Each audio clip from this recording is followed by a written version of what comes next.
ನಿಮ್ಮ ಡಾಕ್ಟರ್ಗೆ ಸ್ವಾಗತ. ನಾನು ಚೈತ್ರಾಂಚನ್. ಒತ್ತಡದ ಜೀವನ, ಬದಲಾಗ್ತಾ ಇರೋ ಜೀವನ ಶೈಲಿ, ಜನರಿಗೆ ನೂರಾರು ಆರೋಗ್ಯ ಸಮಸ್ಯೆ. ಯಾವ ಸಮಸ್ಯೆಗೆ ಯಾವ ಚಿಕಿತ್ಸೆ ಅನ್ನೋದೇ ದೊಡ್ಡ ಚಿಂತೆ. ಇಂತಹ ಸಮಸ್ಯೆ ಇರೋರಿಗೆ ಒಂದೇ ವೇದಿಕೆಯಲ್ಲಿ ಸಿಗುತ್ತೆ ಉತ್ತರ. ಇದೇ ಟಿವಿ9ನ ವಿಶೇಷ ಕಾರ್ಯಕ್ರಮ ನಿಮ್ಮ ಡಾಕ್ಟರ್.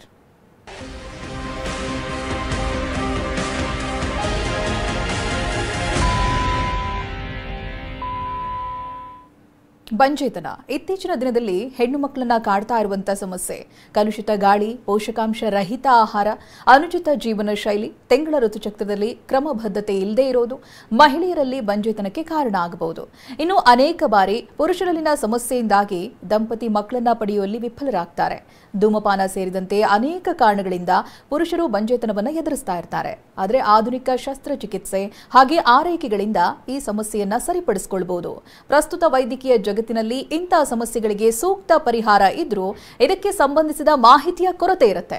ಹಾಗಾಗಿ ಇವತ್ತಿನ ಕಾರ್ಯಕ್ರಮದಲ್ಲಿ ಬಂಜೇತನಕ್ಕೆ ಸಂಬಂಧಪಟ್ಟ ಸಂಪೂರ್ಣ ಮಾಹಿತಿಯನ್ನು ನೀಡುವುದಕ್ಕೆ ನಮ್ಮ ಜೊತೆಗಿದ್ದಾರೆ ಗರ್ಭಗುಡಿ ಐವಿಎಫ್ ಸೆಂಟರ್ನ infertility specialist doctor Anita Manoj. ಬನ್ನಿ ಅವರೊಂದಿಗೆ ಮಾತನಾಡೋಣ. ನಮಸ್ತೆ ಡಾಕ್ಟರ್, ಕಾರ್ಯಕ್ರಮಕ್ಕೆ ಸ್ವಾಗತ.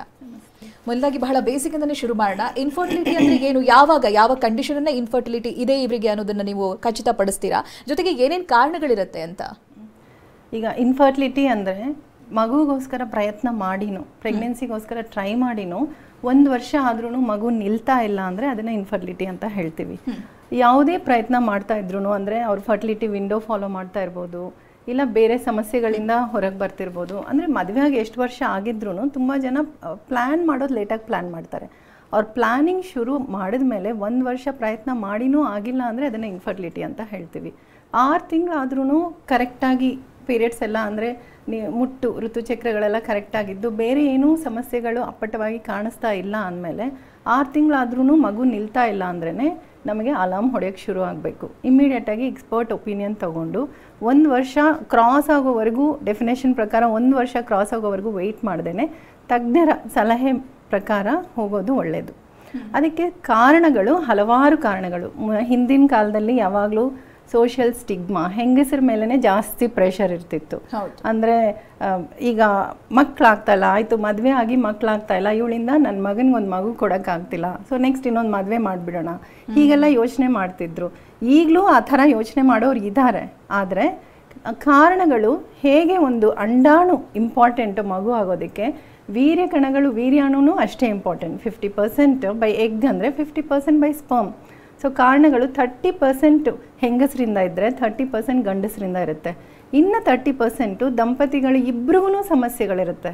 ಸೊ ಇನ್ನು 10% ಮಾತ್ರ ಏನೂ ಗೊತ್ತಾಗಲ್ಲ, ಅಂದರೆ ಇಡಿಯೋಪಥಿಕ್, ಅನ್ಕ್ಲಾಸಿಫೈಡ್ ಅಂತ ಹೇಳ್ತೀವಿ. ಎಲ್ಲ ಟೆಸ್ಟ್ಗಳು ಮಾಡಿಸಿದಾಗ ನಾರ್ಮಲ್ ಆಗಿರುತ್ತೆ, ಬಟ್ ಎಲ್ಲಿ ಕಾರಣ ಇದೆ ಅಂತ ಗೊತ್ತಾಗಲ್ಲ. ಆವಾಗ ಅಡ್ವಾನ್ಸ್ಡ್ ಟೆಸ್ಟ್ಗಳು ಹೋದ್ರೇ ಗೊತ್ತಾಗೋದು. ಸೊ ಇಬ್ಬರು ದಂಪತಿಗಳು ಬಂದು ಟೆಸ್ಟ್ ಮಾಡಿಸ್ಕೋಬೇಕು ಬೇಸಿಕ್ಕಾಗಿ.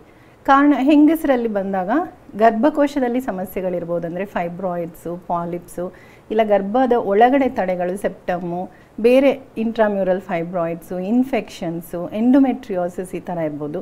ಗರ್ಭನಾಳಗಳ ಸಮಸ್ಯೆ, ಬ್ಲಾಕೇಜ್ ಇರೋದು ಇನ್ಫೆಕ್ಷನ್ಸಿಂದ, ಇಲ್ಲ ಗರ್ಭ ಅಂದರೆ ಅಂಡಾಶಯದಲ್ಲಿ, ಓವರೀಸಲ್ಲಿ ಅಂಡಾಣು ಕೊರತೆ ಇಲ್ಲ ಅಧಿಕ, PCOD ಅಂತ ಹೇಳೋದು, ಇಲ್ಲ ಕಡಿಮೆ ಇರೋದು. ಆ್ಯಂಡ್ ಗಂಡಸರಿಗೆ ಬಂದಾಗ ವೀರ್ಯಾಣುಗಳ ಸಮಸ್ಯೆ, ವೀರ್ಯಾಣುಗಳು ಕೊರತೆ ಅಂದರೆ ಲೈಕ್ ಏನು ನಿಲ್ ಸ್ಪರ್ಮ್ಸ್ ಅಂತ ಹೇಳ್ತೀವಿ, ಅಜೂಸ್ಪರ್ಮಿಯಾ, ಇಲ್ಲ ತುಂಬ ಕಡಿಮೆ ಇರೋದು, ಸಿವಿಯರ್ ಓಟ್ಸ್ ಅಂತ ಹೇಳ್ತೀವಿ. ಇದಕ್ಕೆ ಹಲವಾರು ಕಾರಣಗಳಿರ್ಬೋದು. ಬಟ್ ಏನೇ ಕಾರಣಗಳಲ್ಲಿ ಬಂದು ಬೇಸಿಕ್ ಟೆಸ್ಟ್ಗಳು ಮಾಡಿಸ್ಕೊಂಡಾಗ ಈ ಕಾರಣಗಳು, ನಾನು ಹೇಳಿದ ಕಾರಣಗಳು ಗೊತ್ತಾಗುತ್ತೆ, ಅದಕ್ಕೆ ತಕ್ಕಂಗೆ ಟ್ರೀಟ್ಮೆಂಟ್ ತೊಗೋಬೋದು. ಎಸ್, ಇವಾಗ ಇನ್ಫರ್ಟಿಲಿಟಿ ಇದೆ ಅಂತ ಗೊತ್ತಿರುವಂಥ ದಂಪತಿಗಳು ಏನೇನು ಚಾಲೆಂಜಸ್ಸನ್ನು ಫೇಸ್ ಮಾಡಬೇಕಾಗುತ್ತೆ, ಏನೇನು ಮಾಡ್ತಾ ಇರ್ತಾರೆ ಅಂತ? ಹಾಂ, ಈಗ ಇದು ಆ್ಯಕ್ಚುಲಿ ಒಳ್ಳೆ ಕ್ವೆಶನ್ನು. ತುಂಬ ಜನಕ್ಕೆ ಸಮಸ್ಯೆ ಇದೆ ತಮ್ಮಲ್ಲಿ ಅಂತ ಗೊತ್ತಾಗುತ್ತೆ, ಆದರೆ ಹೆಜ್ಜೆ ಮುಂದಕ್ಕೆ ಹಾಕೋದಕ್ಕೆ ಭಯ. ಅಂದರೆ ಈಗ ಹೆಂಗಸರಿಗೆ ಪೀರಿಯಡ್ಸ್ ಕರೆಕ್ಟಾಗಿ ಬರದೇ ಇರೋದು, ಮುಟ್ಟು ಕರೆಕ್ಟಾಗಿ ಬರ್ತಾ ಇಲ್ಲ, ಐದರ್ ಬೇಗ ಬೇಗ ಬರ್ತಾ ಇರುತ್ತೆ, 25 ಡೇಸ್ 26 ಡೇಸ್, ಇಲ್ಲ 1.5 ಮಂತ್ಸ್ 2 ಮಂತ್ಸ್, ಸಮ್ಟೈಮ್ಸ್ ಟ್ಯಾಬ್ಲೆಟ್ಸ್ ಹಾಕೊಂಡ್ರೇ ಬರೋದು, ವೆಯ್ಟ್ ಜಾಸ್ತಿ ಇರೋದು, ಇಲ್ಲ ಬೇರೆ ಇನ್ನೇನಾದರೂ. First thing only irregular cycles. And ಗಂಡಸರಿಗೂ ಮೇ ಬಿ ಸೈಕಲಾಜಿಕಲ್ ಇಶ್ಯೂಸ್ ಇರ್ಬೋದು, ಇಲ್ಲ ದಾಂಪತ್ಯ ಜೀವನದಲ್ಲಿ ಸಮಸ್ಯೆಗಳಿರ್ಬೋದು, ಇಲ್ಲ ಈ ಥರ ಇದ್ದಾಗ better to meet a doctor. ಇನ್ನೊಂದೇನೆಂದರೆ ನಮ್ಮವರು 4 ಥಿಂಗ್ಸ್ ದೇ ವಿಲ್ ಇನ್ಹಿಬಿಟ್. ಒಂದು ಇನ್ಹಿಬಿಷನ್, ಸೋಷಿಯಲ್ ಪ್ರೆಷರಿಂದ, ಪಿಯರ್ ಪ್ರೆಷರಿಂದ ಸಮಸ್ಯೆ ಇದೆ ಅಂತ ಗೊತ್ತಾದರೂ ಡಾಕ್ಟ್ರ್ ಹತ್ರ ಹೋಗೋದಕ್ಕೆ ಭಯ, ಸಂಕೋಚ. ಏನು ಹೇಳ್ತಾರೋ, ಮನೇಲಿ ಏನು ಹೇಳ್ತಾರೋ, ಬಂಧು ಬಳಗ ಏನು ಹೇಳುತ್ತೋ ಅಂತ ಅದೊಂದು. ಇನ್ನೊಂದು ಬೇರೆ ಕಾರಣಗಳಿಂದ, ಅಂದರೆ ಹಿರಿಯರ ಮಾತು ಕೇಳಿಕೊಂಡು ನನಗೆ ಮದುವೆ ಆಗಿ 8 ವರ್ಷಕ್ಕೆ ಮಕ್ಕಳಾಗಿದ್ದು, ನೀನು ವೆಯ್ಟ್ ಮಾಡಿ ನೋಡು ಅಂತ ಅಂದ್ಕೊಳ್ಳು. ನಮ್ಮ ಅಮ್ಮಂಗೆ ಹಿಂಗಾಯಿತು, ನಮ್ಮ ಅತ್ತೆಗೆ ಹಿಂಗಾಯಿತು, ಸೊ ನಮಗೂ ಹಾಗಾಗತ್ತೆ ಅನ್ನೋದು. ಇಲ್ಲ ಮನೆಯಲ್ಲಿ ರೆಸ್ಪಾನ್ಸಿಬಿಲಿಟೀಸ್, ಹಿರಿಯರಿಗೆ ಆರೋಗ್ಯ ಸಮಸ್ಯೆಗಳು, ಇಲ್ಲ ತಮ್ಮದೇ ತಂಗಿಯರ ಮದುವೆಗಳು, ಈ ಥರ ತುಂಬ ರೆಸ್ಪಾನ್ಸಿಬಿಲಿಟೀಸ್. ಈಗ ನೋಡ್ಕೊಳ್ಳೋಣ, ನಾಳೆ ನೋಡ್ಕೊಳ್ಳೋಣ, ಮುಂದಿನ ತಿಂಗಳು ನೋಡ್ಕೊಳ್ಳೋಣ, ಹೀಗೆ ಮುಂದಕ್ಕೆ ಹಾಕ್ತಾ ಬಂದು ಅವ್ರು ಕರೆಕ್ಟಾಗಿ ನಮ್ಮ ಹತ್ರ ಬರೋಷ್ಟೊತ್ತಿಗೆ 40+ ಇಯರ್ಸ್ ಆಗೋಗ್ಬಿಡಿರುತ್ತೆ. ಆವಾಗ ಅಂಡಾಣು ಕೊರತೆ ಶುರುವಾಗಿರುತ್ತೆ. ಅವಾಗ ನಾವೇನು ಮಾಡೋದು, ನಾವು ಇದಕ್ಕಿಂತ ಮುಂಚೆನೇ ಬಂದಿದ್ರೆ ಚೆನ್ನಾಗಿರ್ತಿತ್ತು, ನಮಗೆ ಹೇಳೋರು ಯಾರೂ ಇರಲಿಲ್ಲ. ಹೀಗೆ ತುಂಬ ಜನ ಬಂದು ಎಮೋಷ್ನಲ್ ಬ್ರೇಕ್ ಡೌನ್ ಆಗೋರು ಇದ್ದಾರೆ.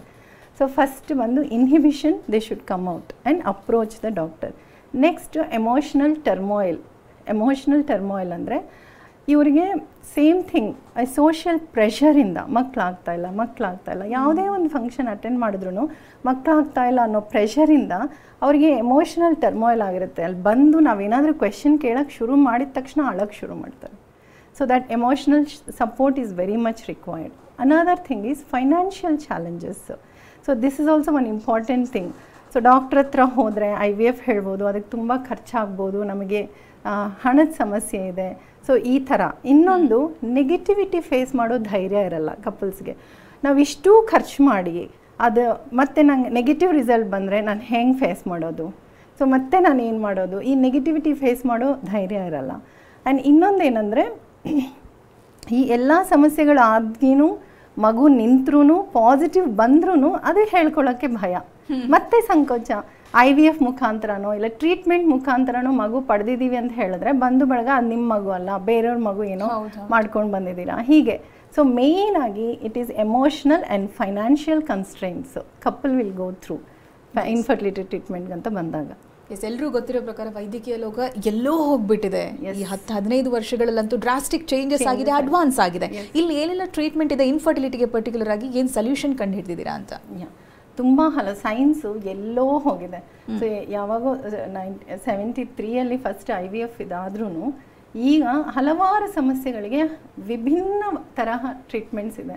ಅಂದರೆ ಒಂದು ನಾನು ಆಲ್ರೆಡಿ ಹೇಳ್ದಂಗೆ, ಒಂದು ಗರ್ಭಕೋಶದಲ್ಲಿ ತಡೆಗಳಿತ್ತು ಅಂದ್ರೆ, ಸೆಪ್ಟಮ್ ಆ ಥರ ಇತ್ತು ಅಂದರೆ ಅದಕ್ಕೆ ಲೇಸರು ಇಲ್ಲ ಲ್ಯಾಪ್ರೋಸ್ಕೋಪಿಕ್ ಇಲ್ಲ ಹಿಸ್ಟ್ರೋಸ್ಕೋಪಿಕ್ ರಿಸೆಕ್ಟೋಸ್ಕೋಪಿಕ್ ಸರ್ಜರೀಸ್ ಇವೆ. ಅವುಗಳನ್ನು ತೆಗೆದ್ರೇ ನ್ಯಾಚುರಲ್ ಆಗಿ ಕನ್ಸೀವ್ ಆಗ್ತಾರೆ. ಇಲ್ಲ ಟ್ಯೂಬ್ ಬ್ಲಾಕ್ ಇದ್ದಾಗ ಫೆಲೋಪೋಸ್ಕೋಪಿ ಮಾಡೋದು, ಟ್ಯೂಬ್ ಬ್ಲಾಕ್ ರಿಲೀಸ್ ಮಾಡೋದು. ಇಲ್ಲ ಅಂಡಾಣು ಸಮಸ್ಯೆಗಳಿದ್ದಾಗ, ಅಂಡಾಣು ಕೊರತೆ ಇತ್ತು ಅಂದರೆ PRP ಇನ್ಸ್ಟಿಲೇಷನ್ಸು, ಸ್ಟೆಮ್ ಸೆಲ್ ಥೆರಪಿ ಮಾಡಿ ಅವುಗಳನ್ನು ಇನ್ಕ್ರೀಸ್ ಮಾಡೋದಕ್ಕೆ ಟ್ರೈ ಮಾಡೋದು. ಇಲ್ಲ ಜಾಸ್ತಿ ಇತ್ತು ಅಂದಾಗ ಓವೇರಿಯನ್ ಡ್ರಿಲ್ಲಿಂಗ್ ಮಾಡೋದು. ಇಲ್ಲ ಹಾರ್ಮೋನಲ್ ಇಂಜೆಕ್ಷನ್ಸ್ ಮೂಲಕ ಟ್ರೀಟ್ಮೆಂಟ್ ಕೊಡೋದು. ಗಂಡಸರಿಗೆ ಬಂದಾಗ ನಾನು ಹೇಳ್ದಂಗೆ ಅಜೋಸ್ಪರ್ಮಿಯಾ ಇಲ್ಲ ಆಲಿಗೋಸ್ಪರ್ಮಿಯಾ ಇದ್ದಾಗ ಅವ್ರಿಗೂ ಸರ್ಜಿಕಲ್ ರಿಟ್ರೀವಲ್ ಆಫ್ ಸ್ಪರ್ಮ್ಸ್ ಅಂದರೆ ಟೆಸ್ಸೆ, ಪೆಸ್ಸಾ ಈ ಥರ ಹಲವಾರು ಟೆಕ್ನಿಕ್ಸ್ ಇದೆ. ಅದ್ರ ಮುಖಾಂತರ ಸ್ಪರ್ಮ್ಸ್ ಪಡೆದು ಅವ್ರ ಜೆನೆಟಿಕ್ ಮೆಟೀರಿಯಲ್ ಮುಖಾಂತರನೇ ಪ್ರೆಗ್ನೆನ್ಸಿ ಆಗುತ್ತೆ, ಅವ್ರದ್ದೇ ಮಕ್ಕಳಾಗ್ತವೆ. ಇಲ್ಲ ತುಂಬ ಸಮಸ್ಯೆಗಳು ಅಂದರೆ, ಈಗ ನಮಗೆ ಹೇಗೆ ಕೈ ಕಾಲು ಮೂಗು ಕಾಲು ಎಲ್ಲ ಚೆನ್ನಾಗಿರಬೇಕು, ಸ್ಪರ್ಮ್ಸ್ಗೂ ಹೆಡ್ಡು ನೆಕ್ಕು ಬಾಡಿ ಟೇಲ್ ಚೆನ್ನಾಗಿರಬೇಕು. ಕೌಂಟ್ ಚೆನ್ನಾಗಿದ್ದು, ಮೊಟಿಲಿಟಿ ಚೆನ್ನಾಗಿದ್ದು, ಅವು ನಾರ್ಮಲ್ ಫಾರ್ಮ್ಸ್ ಕಡಿಮೆ ಇತ್ತು ಇಲ್ಲ 0 ಇತ್ತು ಅಂದರೆ ಅವುಗಳಿಗೆ ಮಗು ಅಂದರೆ ಪ್ರೆಗ್ನೆನ್ಸಿ ಮಾಡೋಂಥ ಕೆಪಾಸಿಟಿ ಇರಲ್ಲ ಆ ಸ್ಪರ್ಮ್ಸ್ಗೆ. ಆವಾಗ we have to choose, select the sperms. So selection ಮೆಥಡ್ಸಲ್ಲಿ ತುಂಬ ಅಡ್ವಾನ್ಸ್ಮೆಂಟ್ಸ್ ಬಂದಿದೆ. IMSI, PICSI ಇಲ್ಲ ಮೈಕ್ರೋಫ್ಲೂಯಿಡಿಕ್ಸು, ಇಲ್ಲ ಸರ್ಜಿಕಲ್ ಮೆಥಡ್ಸ್ ಮುಖಾಂತರ ಹೋಗೋದು, ಆ್ಯಕ್ಟಿವೇಟರ್ಸ್ ಹಾಕೋದು, ಮತ್ತು ಈ ಥರ ಆ್ಯಂಡ್ ಫರ್ಟಿಲೈಸೇಷನ್ ಟೈಮಲ್ಲಿ ಆ್ಯಕ್ಟಿವೇಟರ್ಸ್ ಯೂಸ್ ಮಾಡೋದು, ಇಂಥ ಹಲವಾರು ಟೆಕ್ನಿಕ್ಸು. ಆ್ಯಂಡ್ ಇನ್ನೊಂದು ಏನಂದರೆ, ಕಪಲ್ಸ್ಗೆ ಎಂಬ್ರಿಯೋಸು ಎಗ್ಗು ಚೆನ್ನಾಗಿರುತ್ತೆ, ಸ್ಪರ್ಮು ಚೆನ್ನಾಗಿರುತ್ತೆ, ಎಂಬ್ರಿಯೋಸು ಆಗ್ತಾ ಇರುತ್ತೆ, ಬಟ್ ಮಗು ನಿಲ್ತಾ ಇಲ್ಲ. ಏನು ಕಾರಣ? ನಾವು ಟ್ರೈ ಮಾಡ್ತಾ ಇರ್ತೀವಿ, ಎಂಡೋಮೆಟ್ರಿಯಮ್ ಲೈನಿಂಗ್ ಅನ್ನೋದು ಬರ್ತಾನೆ ಇರಲ್ಲ. ಎಷ್ಟೇ ಪ್ರೋಟೋಕಾಲ್ಸ್ ಯೂಸ್ ಮಾಡಿದ್ರು, ಎಷ್ಟೇ ಟ್ರೀಟ್ಮೆಂಟ್ಸ್ ಕೊಟ್ಟರು. ಇಂಥವ್ರಿಗೆ ನಾವು ಹಿಸ್ಟ್ರೋಸ್ಕೋಪಿಕ್ ಗೈಡೆಡ್ PRP ಇನ್ಸ್ಟಿಲೇಷನ್ ಅಂತ ಮಾಡ್ತೀವಿ ಗರ್ಭಕೋಶದ ಒಳಗಡೆ. ಆ ಥರ ಮಾಡಿದಾಗ ಅವರಿಗೆ ನೆಕ್ಸ್ಟ್ ಟೈಮೇ ಅದು ಲೈನಿಂಗ್ ಬಂದು, ಇತ್ತೀಚೆಗೆ ಒಂದು ಕಪಲ್ಗೆ ಹಲವಾರು ಸತಿ ಲೈಕ್ ಎಂಬ್ರಿಯೋಸ್ ಕ್ರಿಯೇಟ್ ಆಗಿದೆ, ಬ್ಯೂಟಿಫುಲ್ ಎಂಬ್ರಿಯೋಸ್ ಇದೆ ಅವರಿಗೆ. We have attempted 3 different protocols for the endometrial lining development. ಆಗ್ತಾ ಇರಲಿಲ್ಲ. ಅಂದರೆ ಡೈರೆಕ್ಟಾಗಿ ಇಂಟ್ರಾಯುಟ್ರೈನ್ PRP ಇನ್ಸ್ಟಿಲೇಷನ್ಸು ಮಿಕ್ಕಿದ ಮೆಡಿಸಿನ್ಸ್ ಎಲ್ಲ ಹಾಕಿನೂ ಬಂದಿಲ್ಲ. So next cycle what we did is hysteroscopic guided instillation ಮಾಡಿದಾಗ ನಂತರ ಸೈಕಲ್ ಚೆನ್ನಾಗಿ ಬಂತು. We did the embryo transplant, pregnancy positive ಬಂದು ಕಂಟಿನ್ಯೂ ಆಗ್ತಾಯಿದೆ. ಈ ಥರ ಅಡ್ವಾನ್ಸ್ಡ್ ಟ್ರೀಟ್ಮೆಂಟ್ಸ್ ಹಲವಾರು ಬಂದಿದೆ.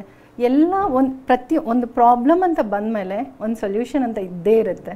V have to approach and accept ಆ ಪ್ರಾಬ್ಲಮ್ಮು, ಆ ಸೊಲ್ಯೂಷನ್ನ ಅಷ್ಟೇ. ಇವಾಗ ಅರ್ಬನ್ ಏರಿಯಾಗಳನ್ನು ನೋಡಿದ್ರೆ ಬಹಳಷ್ಟು ಜನರಿಗೆ IVFನ ಪರಿಚಯ ಇದೆ. ಯಾಕೆಂತಂದ್ರೆ ಸಕ್ಸಸ್ ರೇಟ್ ಜಾಸ್ತಿ ಆಗಿದೆ ಅಂದರೆ ಅದನ್ನು ಅಷ್ಟು ಜನ ಬಳಸಿದ್ದಾರೆ ಅಂತ ಅರ್ಥ. ಎಲ್ಲ ರೂರಲ್, ಸಬರ್ಬನ್ ಎಲ್ಲ ಕಡೆ ಜನರಿಗೆ ಇದ್ರ ಬಗ್ಗೆ ಅರಿವು ಮೂಡಿಸಬೇಕು. IVF ಏನು ತುಂಬ ತೊಂದರೆ ಕೊಡುವಂಥ ವಿಚಾರ ಅಲ್ಲ, ತೊಂದರೆ ಏನು ಆಗೋದಿಲ್ಲ ಅದರಲ್ಲಿ ಅನ್ನುವಂಥದ್ದು. ಯಾವ ರೀತಿಯಾಗಿ ಚಿಕಿತ್ಸಾ ಪದ್ಧತಿ ಇದೆ ಅನ್ನೋದನ್ನು ವಿವರಿಸಬಹುದಾ? IVF ಅಂದರೆ ಅದೇನು ದೊಡ್ಡ ಚಿಕಿತ್ಸೆನೂ ಅಲ್ಲ. ಆ್ಯಂಡ್ ನಾವು ಕಾಮನಾಗಿ ಅಂದ್ಕೊಳ್ಳೋಂಗೆ ಟೆಸ್ಟ್ ಟ್ಯೂಬ್ ಬೇಬಿ ಬೇವಿನೇನು ತಗೊಂಡೋಗಿ ನಾವು ಟೆಸ್ಟ್ ಟ್ಯೂಬಲ್ಲಿ ಏನು ಬೆಳೆಸ್ತಾ ಇಲ್ಲ. It is only that injections ಹಾಕ್ತೀವಿ. ಅಂದರೆ ಪೀರಿಯಡ್ಸ್ ಬಂದಿದ್ದ ಸೆಕೆಂಡ್ ಡೇಯಿಂದ 10 ರಿಂದ 12 ದಿನ ಇಂಜೆಕ್ಷನ್ಸ್ ಹಾಕೋಬೇಕು, hormonal injections and good quality recombinant injections ಅವು. ಆ ಇಂಜೆಕ್ಷನ್ಸಿಂದ ಅಂಡಾಣುಗಳನ್ನು ಬರೆಸಿ ಅಂಡಾಣುಗಳನ್ನು ಅನೆಸ್ಥೀಶಿಯಾ ಮುಖಾಂತರ ಬೇರ್ಪಡಿಸಿ ಒಂದೊಂದು ಎಗ್ಗೆ ಒಂದೊಂದು ಸ್ಪರ್ಮ್ನ ಬೆರೆಸ್ತೀವಿ. ಆ 7 ಪ್ಯಾರಾಮೀಟರ್ಸ್ ಮೇಲೆ IVF ಮಾಡೋದು, ICSI ಮಾಡೋದು ಮಾಡ್ತೀವಿ. ಅವುಗಳಿಂದ ಆ ಭ್ರೂಣಗಳನ್ನು 3 ರಿಂದ 5 ದಿನಗಳ ಕಾಲ ಲ್ಯಾಬಲ್ಲಿ ಬೆಳೆಸಿ ಅವುಗಳಿಂದ 2 ರಿಂದ 3 ಭ್ರೂಣಗಳನ್ನು ತೊಗೊಂಡು ಗರ್ಭಕೋಶದ ಉಳ್ಪದರ ಲೈನಿಂಗ್ ಎಂಡೋಮೆಟ್ರಿಯಂ ಮಾತ್ರ ಬೆಳೆಸಿ ಅದಕ್ಕೆ ಹಾಕ್ತೀವಿ. ಅದಕ್ಕೆ ಹಚ್ಕೊಂಡು ಬೆಳಿಬೇಕು. IVF ಅಂದರೆ ಇಷ್ಟೇ. But it include so many procedures. ಅಂದರೆ injections, regular scans, egg development ನೋಡ್ಕೊಳ್ಳೋದು, ಎಗ್ ರಿಟ್ರೀವಲ್ಲು, ICSI ಮಾಡೋದು, ಮತ್ತು ಲ್ಯಾಬಲ್ಲಿ ಅದಕ್ಕೆ ತಕ್ಕ ನ್ಯೂಟ್ರಿಷನ್ ಕೊಟ್ಟು ಲ್ಯಾಬಲ್ಲಿ ಬೆಳೆಸೋದು. ಇಷ್ಟು ಪ್ರೊಸೀಜರ್ಸ್ ಇರೋದ್ರಿಂದ ಸೊ ದ ಕಾಸ್ಟ್ ಅಲ್ಲಿ ಮ್ಯಾಟ್ರ್ ಆಗುತ್ತೆ. ಸೊ ಇದೇನು ಬೇರೆಯವ್ರದ್ದು ಯಾವುದೋ ಮಗುನೂ ಅಲ್ಲ, ಟೆಸ್ಟ್ ಟ್ಯೂಬಲ್ಲಿ ಬೆಳೆಸಿ ಬೇರೆ ಯಾವ ಮಗುನೂ ತಂದು ನಮ್ಮ ಗರ್ಭಕೋಶಕ್ಕೆ ಹಾಕೋದಿಲ್ಲ, ಅಂಥದ್ದೇನೂ ಇಲ್ಲ. ಎಸ್. ಇನ್ನು ಆಧುನಿಕ ಚಿಕಿತ್ಸಾ ಪದ್ಧತಿಯಲ್ಲಿ ಏನೆಲ್ಲ ಇದೆ ಡಾಕ್ಟರ್? ಯಾವೆಲ್ಲ ಆಪ್ಷನ್ಸ್ಗಳಿದ್ದಾವೆ ಅಂತ ಇನ್ಫರ್ಟಿಲಿಟಿ ಫೇಸ್ ಮಾಡ್ತಾ ಇರೋರಿಗೆ IVF, IUI ರೀತಿಯಲ್ಲಿ?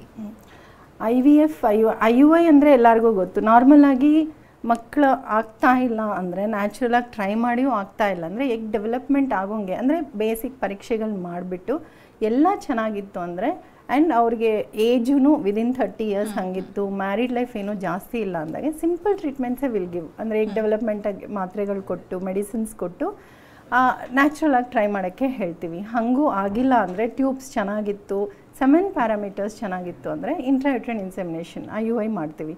ಅದೂ ಮ್ಯಾಕ್ಸಿಮಮ್ 3 to 4 ಸೈಕಲ್ಸ್ ಅಷ್ಟೇ ಹೊರತು ಯಾವಾಗಲೂ 15-20 ಸೈಕಲ್ ಮಾಡ್ತಾ ಕೂತಿರೋದು, 8 ರಿಂದ 10 ಸೈಕಲ್ ಮಾಡ್ತಾ ಕೂತಿರೋದು waste of time and money. ಆಮೇಲೆ ಹೋಗಿದ್ದ ಟೈಮ್ ಅಂತೂ ವಾಪಸ್ ಬರಲ್ಲ, ಹೋಗಿದ್ದ ಹಣ ಅಂತೂ ವಾಪಸ್ ಬರುತ್ತೆ, ಬಟ್ ಹೋಗಿದ್ದ ಟೈಮ್ ವಾಪಸ್ ಬರಲ್ಲ. ಸೊ ನೆಕ್ಸ್ಟ್ IVFಗೆ ಜಂಪ್ ಆಗಬೇಕು. IVFಲ್ಲಿ ನಾನು ಈಗ ಹೇಳ್ದಂಗೆ ಪ್ರೊಸೀಜರ್ ಹಾಗೆ ಇರುತ್ತೆ. ಆ್ಯಂಡ್ ಅಡ್ವಾನ್ಸ್ಡ್ ಟ್ರೀಟ್ಮೆಂಟ್ಸ್ ಅಂತ ಬಂದಾಗ ಎಗ್ ಕ್ವಾಲಿಟಿ ಚೆನ್ನಾಗಿಲ್ಲ ಅಂದರೆ ಕ್ವಾಲಿಟಿ ಇಂಪ್ರೂವ್ ಮಾಡೋದಕ್ಕೆ ಮೆಡಿಸಿನ್ಸು, ಎಗ್ ಹಾರ್ವೆಸ್ಟ್ ಮಾಡೋದಕ್ಕೆ ಡಿಫ್ರೆಂಟ್ ಪ್ರೋಟೋಕಾಲ್ಸ್, ಇಂಜೆಕ್ಷನ್ಸ್ ಕೊಡೋದ್ರಲ್ಲಿ ಅಂದರೆ ಆ ವ್ಯಕ್ತಿಗೆ ಆ ವ್ಯಕ್ತಿ like which ever apps for them, ಅವರಿಗೆ ಏನು ಸೂಟ್ ಆಗುತ್ತೋ ಆ ಪ್ರೋಟೋಕಾಲ್ ಅಡಾಪ್ಟ್ ಮಾಡ್ಕೋಬೇಕು. ಎಲ್ಲರಿಗೂ ಒಂದೇ ಥರ ಪ್ರೋಟೋಕಾಲ್ ಹಾಕೋಕ್ಕಾಗಲ್ಲ. ಒಬ್ಬರಿಗೆ ಅಂಡಾಣು ಕೊರತೆ ಇರುತ್ತೆ, ಒಬ್ರಿಗೆ ಅಂಡಾಣು ಕೊರತೆ ಜಾಸ್ತಿ ಇರುತ್ತೆ, ಕ್ವಾಲಿಟಿ ಕಡಿಮೆ ಇರುತ್ತೆ. ಸೊ ಇಂಥವ್ರಿಗೆ ಅದಕ್ಕೆ ತಕ್ಕಂಗೆ ಪ್ರೋಟೋಕಾಲ್ಸ್ ಆಗಿ ಎಗ್ ಹಾರ್ವೆಸ್ಟ್ ಮಾಡ್ತೀವಿ. ಸ್ಪರ್ಮ್ ಸೆಲೆಕ್ಷನ್ ಮೆಥಡ್ಸಲ್ಲಿ ಡಿಫ್ರೆಂಟ್ ಇರುತ್ತೆ ಆ್ಯಂಡ್ ಲೈನಿಂಗ್ ಡೆವಲಪ್ ಮಾಡೋ ಮೆಥಡ್ಸು ಡಿಫ್ರೆಂಟ್ ಆಗಿರುತ್ತೆ. ಸೊ ಇವೆಲ್ಲ ಅಡ್ವಾನ್ಸ್ಡ್ ಮೆಥಡ್ಸ್ ಆಗಿರ್ಬೋದು, ಇಲ್ಲ ಬೇಸಿಕ್ ಮೆಥಡ್ಸ್ ಆಗಿರ್ಬೋದು, ಇವೆಲ್ಲ ಬಳಸಿ ಅವರವ್ರು ಆ ಕಪಲ್ಗೆ ತಕ್ಕಂಗೆ ಟ್ರೀಟ್ಮೆಂಟ್ಸ್ ಕೊಟ್ಟಾಗ ಸಕ್ಸಸ್ ಖಂಡಿತ ಸಿಗುತ್ತೆ. ಎಸ್ ಡಾಕ್ಟರ್, ಇವಾಗ ಅಡ್ವಾನ್ಸ್ ಟ್ರೀಟ್ಮೆಂಟ್ಗಳ ಸಕ್ಸಸ್ ರೇಟ್ ಯಾವ ರೀತಿಯಾಗಿದೆ ಅಂತ ಈಗಿನ ಒಂದು ಪರಿಸ್ಥಿತಿಗೆ ಹೇಳೋದಾದರೆ? ಈಗ ಇನ್ಫರ್ಟಿಲಿಟಿ ಕಪಲ್ಗೆ ಬಂದರೆ OPDಗೆ ಫಸ್ಟ್ ಕೇಳೋದೇ ಸಕ್ಸಸ್ ರೇಟು ಮತ್ತು ಎಷ್ಟು ಖರ್ಚಾಗತ್ತೆ. ಇವೆರಡು common questions. So success rate ಅಂತ ಬಂದಾಗ ಈಗ ನಾರ್ಮಲ್ ಆಗಿ ಮದುವೆ ಆಗಿ ಪ್ರಯತ್ನ ಮಾಡ್ತಿದ್ದಾರೆ ಅಂದರೆ 1 ವರ್ಷದ ಒಳಗಡೆ usually 70 to 80% couple they will conceive naturally. ಇನ್ನು ಉಳಿದಿರೋ 20 to 30% couple they have to ಅದು ಡಾಕ್ಟರ್ನ ಟ್ರೀಟ್ಮೆಂಟ್ ಬೇಕಾಗುತ್ತೆ. ಆ 20 to 30% ಅಲ್ಲಿ 10% ಆದರೂ ಸಿಂಪಲ್ ಟ್ರೀಟ್ಮೆಂಟ್ಸಲ್ಲಿ ಕನ್ಸೀವ್ ಆಗಿಬಿಡ್ತಾರೆ. IUI ಅಂತ ಬಂದಾಗ maximum is 10 to 12% success rate, maximum 15% ಅದು. ಸೊ IVF ಬಂದಾಗ 60 to 70% maximum success rate. So ಇನ್ನು ಅದು ಫಸ್ಟ್ ಅಟೆಂಪ್ಟಲ್ಲಿ. ಮತ್ತು ಸೆಕೆಂಡ್ ಅಟೆಂಪ್ಟ್ಸಲ್ಲಿ ಪಾಸಿಟಿವ್ ಬರೋರು ಇರ್ತಾರೆ, ಥರ್ಡ್ ಅಟೆಂಪ್ಟ್ಸಲ್ಲಿ ಪಾಸಿಟಿವ್ ಬರೋರು ಇರ್ತಾರೆ. ಏನಕ್ಕೆ ನೆಗೆಟಿವ್ ಬಂತು ಅಂತ ಅನಲೈಸ್ ಮಾಡಿ ಅಡ್ವಾನ್ಸ್ಡ್ ಟೆಸ್ಟ್ಗಳು ಮಾಡಿ ಮತ್ತು ಮುಂದಕ್ಕೆ ಹೋಗಿ ಮತ್ತೆ ಡಿಫರೆಂಟ್ ಟ್ರೀಟ್ಮೆಂಟ್ಸಲ್ಲಿ ಸಕ್ಸಸ್ ಪಡೆಯೋ ಆಪ್ಷನ್ಸ್ ಇರುತ್ತೆ ಅವ್ರಿಗೆ. ಎಸ್ ಡಾಕ್ಟರ್, ಇಲ್ಲಿ ಇನ್ಫರ್ಟಿಲಿಟಿ ಸ್ಪೆಷಲಿಸ್ಟ್ ಸೈಕ್ಯಾಟ್ರಿಸ್ಟ್ ಆಗಿನೂ ಒಮ್ಮೊಮ್ಮೆ ಕೆಲಸ ಮಾಡಬೇಕಾಗುತ್ತೆ, ಬಿಕಾಸ್ ಕಂಪ್ಲೀಟ್ ಆಗಿ ಎಮೋಷನಲ್ ಬ್ರೇಕ್ ಡೌನ್ ಆಗಿ ಒಮ್ಮೊಮ್ಮೆ ಅಲ್ಲ ಪ್ರತಿದಿನ. ಓಕೆ, ಅದು ಎಷ್ಟು ಚಾಲೆಂಜ್ ಅನ್ಸುತ್ತೆ ಡಾಕ್ಟರ್? ಅದಕ್ಕೆ ಬೇಕಿರುವಂಥ ವ್ಯವಸ್ಥೆಗಳಿದೆಯಾ ಹೇಗೆ ಅಂತ? ನಾನು ಈಗ ಇದಕ್ಕೆ ಮುಂಚೆನೇ ಹೇಳಿದೆ, ಇನ್ಫರ್ಟಿಲಿಟಿ ಕಪಲ್ ಏನಂತ ಮಾಡ್ತಾರೆ ಅಂದರೆ first thing they face is inhibition and emotional turmoil ಅಂತ ಹೇಳಿದೆ. ಬಂದ ತಕ್ಷಣ ಅಳೋದು, ದೇ ವಿಲ್ ಅಂದರೆ ಅವ್ರಿಗೆ ಅಷ್ಟೊಂದು ಸೋಷಿಯಲ್ ಪ್ರೆಷರ್, ಅಷ್ಟೊಂದು ಎಮೋಷ್ನಲ್ ಸ್ಟ್ರೆಸ್ ಇರುತ್ತೆ ಅಂತ ಅರ್ಥ. ನಮ್ಮ ಆರ್ಗನೈಸೇಷನಲ್ಲಿ ವಿ ಆರ್ ಟ್ರೈಯಿಂಗ್ ಮ್ಯಾಕ್ಸಿಮಮ್ ಅವರಿಗೆ ಸೈಕ್ಯಾಟ್ರಿಸ್ಟ್ ಕೌನ್ಸಿಲಿಂಗ್ ಕೊಡಿಸೋದು, ಹೀಲಿಂಗ್ ಥೆರಪಿ ಅಂತ ಒಂದು ಇಂಟ್ರೊಡ್ಯೂಸ್ ಮಾಡಿದ್ದೀವಿ, ಮೆಡಿಟೇಷನ್ ಮುಖಾಂತರ ಆ್ಯಂಡ್ ಯೋಗ ಥೆರಪಿ ಅಂತ ಒಂದು ಇಂಟ್ರೊಡ್ಯೂಸ್ ಮಾಡೋದಕ್ಕೆ ಟ್ರೈ ಮಾಡ್ತಾ ಇದ್ದೀವಿ, ಸೊ ದಟ್ ಅವರಿಗೆ ಮೆಂಟಲ್ ಸ್ಟೆಬಿಲಿಟಿ ಕೊಂಡು ಬರೋದಕ್ಕೆ. ಎಸ್ ಡಾಕ್ಟರ್, ಇನ್ನು ಹಣಕಾಸಿನ ನೆರವು ಬೇಕು. ಎಲ್ಲರೂ ಕೂಡ ಫಿನಾನ್ಷಿಯಲ್ ಸ್ಟೆಬಿಲಿಟಿ ಇರೋದಿಲ್ಲ. IVF IUI ಹೆಸರು ಕೇಳಿದ ತಕ್ಷಣ ತುಂಬಾ ದುಬಾರಿನೇನು ಅಂತ ಅನ್ಕೊಂಡ್ಬಿಡ್ತಾರೆ. ಅವ್ರಿಗೆ ಯಾವ ರೀತಿಯಾಗಿ ನೆರವಾಗುತ್ತೆ, ಏನೇನು ಮಾರ್ಗಗಳಿದೆ ಅಂತ? ಇವಾಗ ಒಂದು ಲಾಸ್ಟು ಈಗ ಡಿಸೆಂಬರ್ ಆ್ಯಂಡ್ ಜನವರಿ ಮಂತು ನಮ್ಮ ಮ್ಯಾನೇಜ್ಮೆಂಟ್ ಅವರು ಪರಿಪೂರ್ಣ ಅಂತ ಒಂದು ಆಫರ್ ರಿಲೀಸ್ ಮಾಡಿದ್ರು. ಅದ್ರ ಮುಖಾಂತರ ಸೊ ದಟ್ ತುಂಬ ಜನಕ್ಕೆ ಯಾರಿಗೆ IVF ಅಪ್ರೋಚ್ ಮಾಡೋಕ್ಕೆ ಆಗಲ್ವೋ ಅವ್ರು ಬಂದು ಅಟ್ಲೀಸ್ಟ್ ಎನ್ರೋಲ್ ಆಗಲಿ, ಸಾಕಷ್ಟು ಜನಕ್ಕೆ ಹೆಲ್ಪ್ ಆಗಲಿ ಅಂತ ಒಂದು ಚಾರಿಟಿ ಫಂಡ್ಸಿಂದ ಇದು ಮಾಡಿದ್ರು. ಈಗ ಫೆಬ್ರವರಿ ಆ್ಯಂಡ್ ಮಾರ್ಚ್ ಬಂದಾಗ ಕನ್ಸಲ್ಟೇಷನ್ಸ್, ಫಸ್ಟ್ ಕನ್ಸಲ್ಟೇಷನ್ಸ್ ಫ್ರೀ ಮಾಡಿದ್ದಾರೆ, ಎಕ್ಸ್ಪರ್ಟ್ ಕನ್ಸಲ್ಟೇಷನ್ಸ್. ಆ್ಯಂಡ್ ಧಾರಣ ಅಂತ ಒಂದು ಪ್ರೋಗ್ರಾಮ್ IUI, ಅದು ಆ ಪ್ರಕಾರ ಎಲ್ಲರೂ ಸಾಧ್ಯವಾದಷ್ಟು ಜನ ಗರ್ಭ ಧರಿಸಲಿ ಅನ್ನೋದಕ್ಕೋಸ್ಕರ IUIನ ಫ್ರೀ ಮಾಡಿದ್ದಾರೆ. ಸೊ ಇವನ್ನ ಉಪಯೋಗಿಸ್ಕೊಂಡು ಅಟ್ಲೀಸ್ಟ್ ತಾವು ಆಲ್ರೆಡಿ ಏನಾದರೂ ಟೆಸ್ಟ್ಗಳು ಮಾಡಿಸಿದ್ರೆ ಬಂದು ಕನ್ಸಲ್ಟೇಷನ್ ಮಾಡ್ಕೊಳ್ಳೋದು, ಇಲ್ಲ ಫಸ್ಟ್ ಕನ್ಸಲ್ಟೇಷನ್ ಎನಿವೇ ಫ್ರೀ ಬಂದು ಅಪ್ರೋಚ್ ಮಾಡಿ ಬೇಸಿಕ್ ಟೆಸ್ಟ್ಗಳು ಮಾಡಿಸ್ಕೊಂಡು ಎಲ್ಲಿ ಸಮಸ್ಯೆ ಇದೆ ಅಂತ ಕಂಡುಹಿಡಿದು ನೆಸೆಸಿಟಿ ಇದ್ದರೆ if we suggest IUI will go for IUI, ಇಲ್ಲ ಅವ್ರಿಗೆ ಏನು ಆಪ್ಟ್ ಆಗುತ್ತೋ ಅದನ್ನು ಸಜೆಸ್ಟ್ ಮಾಡ್ತೀವಿ, ಅದಕ್ಕೆ ತಕ್ಕಂಗೆ ಟ್ರೀಟ್ಮೆಂಟಿಗೆ ಹೋಗಬೇಕು. ಅದಲ್ಲದೆ ಇನ್ನೂ ಸಾಕಷ್ಟು ಆಫರ್ಗಳಿವೆ, ಫೈನಾನ್ಷಿಯಲ್ ಟೀಮ್ ಇದೆ. ಸೊ ಎವ್ರಿ ಬ್ರಾಂಚ್ ಹೋದಾಗ ಆ ಫೈನಾನ್ಷಿಯಲ್ ಟೀಮ್ ಆ ಮಂತು ಇಲ್ಲ ಆ ಆಫರ್ಸ್ ಅವ್ರು ಎಕ್ಸ್ಪ್ಲೈನ್ ಮಾಡ್ತಾರೆ. ಆ್ಯಂಡ್ ಲೋನ್ ಫೆಸಿಲಿಟಿ ಇದೆ, EMI ಆಪ್ಷನ್ಸ್ ಇದೆ, ಇವೆಲ್ಲನೂ ಅವ್ರಿಗಿದೆ. ಅವ್ರು ಬಂದು ಅಪ್ರೋಚ್ ಮಾಡಿದಾಗ ಗೊತ್ತಾಗುತ್ತೆ ಅವರಿಗೆಲ್ಲ. ಓಕೆ, ಇವಾಗ ದಂಪತಿಗಳು ಜೊತೆಯಾಗಿ ಬರದೇ ಇರೋದು ಕೂಡ ಒಂದು ಸಮಸ್ಯೆನ ಡಾಕ್ಟರ್? ಇತ್ತೀಚೆಗೆ ಅದನ್ನ ಫೇಸ್ ಮಾಡ್ತಾ ಇದ್ದಾರೆ. ದೊಡ್ಡ ಸಮಸ್ಯೆ. ಹಿಂದಿನ ಕಾಲದಲ್ಲಿ ಹೇಗಿತ್ತೋ ಗೊತ್ತಿಲ್ಲ, ಈಗಿನ ಕಾಲದಲ್ಲೂ ಆ ಸಮಸ್ಯೆ ಅಂತೂ ಇದೆ. ಅಂದರೆ ಮಕ್ಕಳಾಗಿಲ್ಲ ಅಂದರೆ ಅದು ಪ್ಯೂರ್ಲಿ ಹೆಂಗಸರ ಮೇಲೇ ಬರ್ಡನ್ನು ಅನ್ನೋ ಥರ. ಸೊ ಫಸ್ಟ್ ಬರೀ ಹೆಂಗಸರನ್ನ ಕಳಿಸೋದು, ವೈಫ್ಸ್ ಮಾತ್ರ ಬರ್ತಾರೆ, ಅವ್ರ ಮದರ್ನ ಕರ್ಕೊಂಡು ಇಲ್ಲ ಫ್ರೆಂಡ್ಸನ್ನ ಕರ್ಕೊಂಡು ಎವ್ಯಾಲ್ಯೂಯೇಷನ್ ಆಗೋದು. ಹಸ್ಬೆಂಡ್ನ ಕರ್ಕೊಂಡು ಬನ್ನಿ ಅಂದರೆ ಫಸ್ಟ್ ನೀನು ಮುಗಿಸ್ಕೊ, ನಿನ್ನಲ್ಲಿ ಏನೂ ಇಲ್ಲ ಅಂದರೆ ಆಮೇಲೆ ನಾನು ಬರ್ತೀನಿ. ಅದಕ್ಕೆ ಕಾರಣಗಳು ಹಲವಾರು ಇರ್ಬೋದು. ಐದರ್ ಅವ್ರು ಫ್ರಸ್ಟ್ರೇಟ್ ಆಗಿರ್ಬೋದು ಸಾಕಷ್ಟು ಕಡೆ ಹೋಗಿ ಬಂದು, ಇಲ್ಲ ಇನ್ಹಿಬಿಷನ್ ಇರ್ಬೋದು ಬರೋದಕ್ಕೆ, ಈಗೋ ಅನ್ನೋದು ಅಡ್ಡ ಬರ್ಬೋದು ಗಂಡಸರಿಗೆ, ನಂದೇನೂ ಇಲ್ವಲ್ಲ ನಾನು ಯಾಕೆ ಹೋಗಬೇಕು ಅಂತ. ಸೊ ಹೇಗೆ ಲೈಕ್ ಇಬ್ಬರು, ನಾನು ಆಗಲೇ ಹೇಳ್ದಂಗೆ ಒಂದು ಭ್ರೂಣ ಫಾರ್ಮ್ ಆಗೋದಕ್ಕೆ ಎಗ್ಗು ಹೇಗೆ ಇಂಪಾರ್ಟೆಂಟು, ಸ್ಪರ್ಮು ಹಾಗೆ ಇಂಪಾರ್ಟೆಂಟ್ ಅಂದಮೇಲೆ ಹೆಂಗಸರು ಹೇಗೆ ಇಂಪಾರ್ಟೆಂಟು, ಗಂಡಸರು ಅದೇ ರೀತಿ ಈಕ್ವಲಿ ಇಂಪಾರ್ಟೆಂಟ್ 50%. ಸೊ ಇಬ್ಬರು ಒಟ್ಟಿಗೆ ಬಂದು ಇಬ್ಬರು ಬೇಸಿಕ್ ಟೆಸ್ಟ್ಗಳು ಏನಿಲ್ಲ, ರಕ್ತ ಪರೀಕ್ಷೆ, ಇವರಿಗೆ ಒಂದು ಹೆಂಗಸರಿಗೆ ಒಂದು ಸ್ಕ್ಯಾನು, ಗಂಡಸರಿಗೆ ಒಂದು ವೀರ್ಯಾಣು ಪರೀಕ್ಷೆ ಅಷ್ಟೇ. ಅವ್ರಿಗೆ ಓಕೆ ಸೆಂಟ್ರ್ವರೆಗೂ ಬರೋಕ್ಕೆ ಇಷ್ಟ ಆಗ್ತಿಲ್ಲ ಅಂದರೆ ದೇ ಕ್ಯಾನ್ ಅದು ಮನೆಗೆ ಬಂದು ಇವಾಗ ಹೋಮ್ಗೆ ಬಂದು ಹೋಮ್ ವಿಸಿಟ್ಸ್ ಮಾಡಿ ಕಲೆಕ್ಟ್ ಮಾಡಿಕೊಂಡು ಅನಲೈಸ್ ಮಾಡೋರು ತುಂಬ ಜನ ಇದ್ದಾರೆ. ಸೊ ಆ ಥರ ಅಟ್ಲೀಸ್ಟ್ ಹೋಮಲ್ಲೇ ಒಂದು ಸೆಮೆನ್ ಅನಾಲಿಸಿಸ್ ಮಾಡ್ಕೊಳ್ಳೋದು. ಹೆಂಗಸರು ಅಟ್ಲೀಸ್ಟ್ ಒಂದು ಸ್ಕ್ಯಾನ್ ಮಾಡ್ಕೊಳ್ಳೋಕೆ ಇಷ್ಟ ಇಲ್ಲ ಅಂದ್ರೂ ಬ್ಲಡ್ ಟೆಸ್ಟ್ಗಳಲ್ಲಿ AMH ಅಂತ ಒಂದು ಆ್ಯಡ್ ಮಾಡ್ಕೊಂಡ್ಬಿಟ್ರೆ ಅದರಲ್ಲಿ ನಮಗೆ ಗೊತ್ತಾಗುತ್ತೆ. AMH ಏನಾದರೂ ಒಂದಕ್ಕಿಂತ ಕಡಿಮೆ ಹೋಯಿತು ಅಂದರೆ there should be one alarm signal. Okay, ನಮ್ಮದು ಎಗ್ ರಿಸರ್ವ್ ಕಡಿಮೆ ಆಗ್ತಾ ಇದೆ, ಅಂಡಾಣು ಕೊರತೆ ಆಗ್ತಿದೆ ಅಂತ ಇಮಿಡಿಯೇಟಾಗಿ ಎಕ್ಸ್ಪರ್ಟ್ ಒಪಿನಿಯನ್ ತಗೋಬಹುದು. ಎಸ್ ಡಾಕ್ಟರ್, ಒಬ್ಬರು ಕಾಲರ್ ಇದ್ದಾರೆ, ಮಾತನಾಡಿಸ್ತೀನಿ. ಸುರೇಖಾ ಅಂತ ಬೆಂಗಳೂರಿಂದ ಕರೆ ಮಾಡಿದರೆ. ನಮಸ್ತೆ. ನಮಸ್ತೆ ಮ್ಯಾಮ್. ನಮಸ್ತೆ ಡಾಕ್ಟರ್ ಇದ್ದಾರೆ, ಮಾತನಾಡಿ ಅಮ್ಮ. ಮ್ಯಾಮ್ ನಮಸ್ತೆ. ನಮಸ್ತೆ ಸುರೇಖಾ. ಮ್ಯಾಮ್ ನಾವು ತುಂಬಾ ಕಡೆ ಹೋಗಿ 2-3 ತರ ಟ್ರೀಟ್ಮೆಂಟ್ಗಳೆಲ್ಲ ತಗೊಂಡಿದೀವಿ, ಆದ್ರೂ ಮಕ್ಕಳಾಗಿಲ್ಲ. ನಿಮ್ಮ ಹತ್ರ ಬಂದ್ರೆ ಏನಾದ್ರು ಅಡ್ವಾನ್ಸ್ ಟ್ರೀಟ್ಮೆಂಟ್ ಏನಾದ್ರು ಸಿಗ್ಬೋದಾ ಮ್ಯಾಮ್? ಮಗು ಆಗೋ ಚಾನ್ಸಸ್ ಇದೆಯಾ? ಸುರೇಖಾ, ನಿಮ್ಮ ವಯಸ್ಸು? 32 ಮ್ಯಾಮ್. ಮದುವೆ ಆಗಿ ಎಷ್ಟು ವರ್ಷ ಆಗಿದೆ? ಈಗ 6-7 ವರ್ಷ ಆಗಿದೆ ಮ್ಯಾಮ್. ಹೊರಗಡೆ ಹೋಗಿ ಸಾಕಷ್ಟು ಟ್ರೀಟ್ಮೆಂಟ್ಗಳು ತಗೊಂಡಿದ್ದೀನಿ ಅಂತ ಹೇಳಿದ್ರಿ, ಏನೇನು ಟ್ರೀಟ್ಮೆಂಟ್ಗಳು ತಗೊಂಡಿದ್ದೀರಾ? ಮ್ಯಾಮ್ ಫಸ್ಟ್ ಮೆಡಿಕೇಶನ್ಸ್ ಕೊಟ್ರು, ಆಮೇಲೆ IUI ಮಾಡ್ಬೇಕು ಅಂತ ಹೇಳಿದ್ರು, ಅದನ್ನು ಮಾಡ್ತಿದ್ವಿ. ಸುಮಾರು IVF ಹೋಗ್ಬೇಕು ಅಂತ ಹೇಳ್ತಾ ಇದ್ದಾರೆ, ಬಟ್ ಈಗ ಅದನ್ನು ಮಾಡಿಸ್ಕೊಡ್ತೀವಿ, ಬಟ್ ರಿಸಲ್ಟ್ ಇಲ್ಲ. ಸುರೇಖಾ, ಸಮಸ್ಯೆ ಎಲ್ಲಿದೆ ಅಂತ ಏನಾದರೂ ಹೇಳಿದಾರಾ? ಮ್ಯಾಮ್ ಅದು ಏನು ನನಗೂ ಗೊತ್ತಾಗ್ತಾ ಇಲ್ಲ ಮ್ಯಾಮ್, ಬಟ್ ಡಾಕ್ಟರ್ ಹೇಳಿರೋದೆಲ್ಲ ಮಾಡ್ತಿದೀವಿ ನಾವು.